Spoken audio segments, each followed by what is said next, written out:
So as we do on every preview show, we start off with our rankings. So we start with the ACC is going to be 14 through 1. We don't do conference specific as far as Coastal and Atlantic. What we do is we break down the 14 best teams in our poll, and we do it from 14 to 1. Moving on to number 4, we've got Virginia.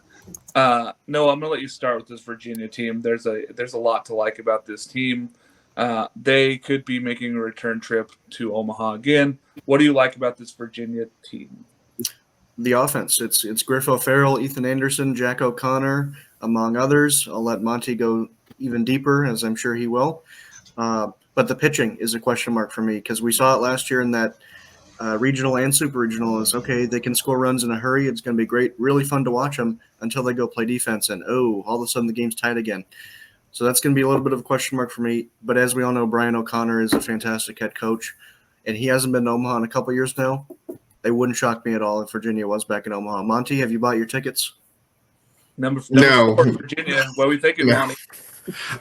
So like Noah said, you lose Kyle Teal, you lose Ethan O'Donnell, you lose Jake Geloff, but the offense is going to be just fine. They've still got Griff O'Farrell, who has somehow worked himself into the first round consideration for the MLB draft. Ethan Anderson, who's going to be shifting to catcher this year to replace Teal. Those two guys are going to anchor this offense, but then you're going to expect somebody like Casey Sauke, who had an outstanding freshman year in 2022, kind of a down year last year. If he can step up and provide some of that piece, he's going to be huge. The guy I'm really looking forward to seeing him take a step forward is Anthony Stefan. He basically tore onto the scene as the DH last year, about middle of the year, and was just outstanding. And he started to hit for some power in the postseason all of a sudden. Had a great summer in summer ball, so I'm expecting to see him take a step forward. But I'm also excited to see two-way player Kyle Teal's younger brother, Aiden Teal. He was hurt last spring. He's back. He's expected to be a bullpen piece and play some outfield. And he's got some legit star power. But to talk about that pitching that Noah kind of mentioned is they do bring back Jack O'Connor on the mound. He's basically their main starter. That all the transfers they hit the window or hit lightning with last year, those guys are gone.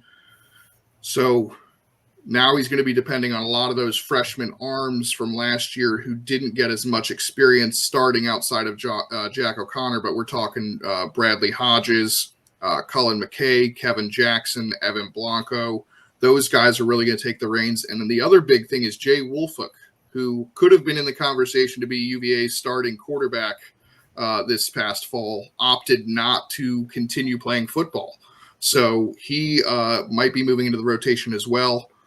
Obviously, he faded down the stretch a little bit, and that played a big, big part in leaving Jake Berry out there to face Florida's lineup when Jake Berry was gassed, because Jay Wolfuk was also a bit gassed from having to do the two sports. So they have a deep pitching staff, but they don't have the starting experience. So it'll be interesting to see who can take that step to starting. So, yeah.